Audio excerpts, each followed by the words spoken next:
ibang samahan kabilang na ang grupo ng mga Muslim upang ihayag ang kanilang saloobin kaugnay ng Mama Sapano encounter.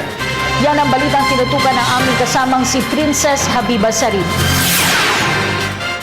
Patas na pagbabalita ukol sa naganap na engkwentro sa Mama Sapano at panawagang isulong ang pagpasa sa Bangsamoro Basic Law o BBL, sumentro sa isang press conference sa Manila na inilunsad ng international delegates mula Joan B. Kroc Institute for Peace and Justice o IPJ ng University of San Diego kasama ang iba't ibang mga grupo ng mga Muslim at mga lider ng Mindanao.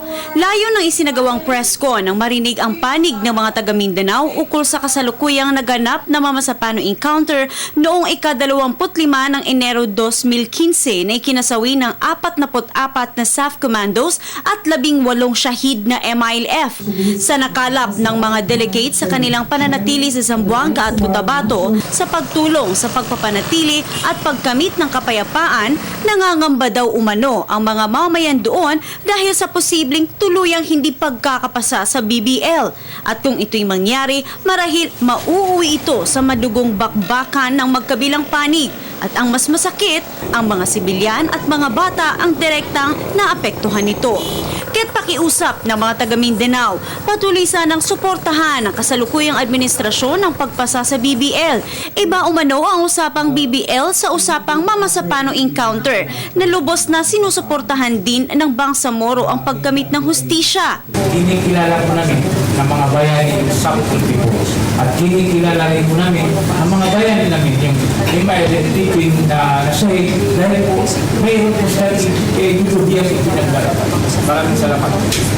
Naramdaman din sa nasabing pagpupulong ang isinisigaw ng mga Moros ng manawagan si Ginoong Magon at Ginoong Sharif sa pamahalaan sa buong bansa at maging sa media na maging patas sa pagtingin nito sa naging engkwentro at sa BBL. Kami po ay nananawagan sa mga congressman at mga senador natin na ipasa ang agreed version ng Bangsamoro Basic Law sapagkat ito po ay para sa lahat ng stakeholders ng Mindanao at maging ang mamamayang Pilipino sa labas ng port territory, kaya dapat po ay huwag itong i-water down.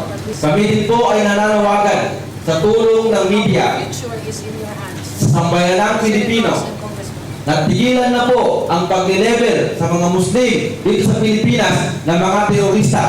Kayong mga kapatid ng media, mas yung pinapapularize yung nangyari sa mga kapatid natin sa pero hindi rin natin nakita yung mga pamilya ng mga nasahid na MILF. Tulad ni Sister Arnold Marinoel na nakikiisa sa pakikisimpatya sa mga Moro Muslims na ang tanging rason din niya ay magkaisa ang lahat para sa isang maunlad na bansa. For more than 4 centuries, our brothers in Mindanao have experienced discrimination.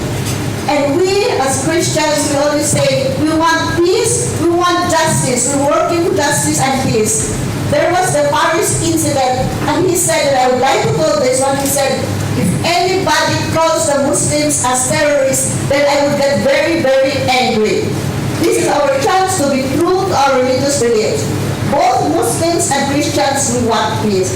Both Muslims and Christians, indigenous people whatsoever, we're all brothers and sisters.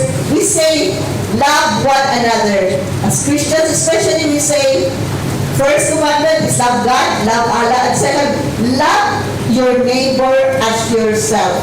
Binubuo ng humigit kumulang 60 mga half Filipinos at half international delegates ang hinati ng IPJ na ipinadala nito sa Zamboanga at Cotabato upang personal na alamin ang kalagayan ng mga tao sa Mindanao. Kabilang sa mga delegates ang bansang Malaysia, Burma, Thailand, Sri Lanka, Indonesia, India, Pakistan, Kenya, Estados Unidos at Canada. Mananatili ang kanilang grupo mula February 16 hanggang 21 sa ating bansa.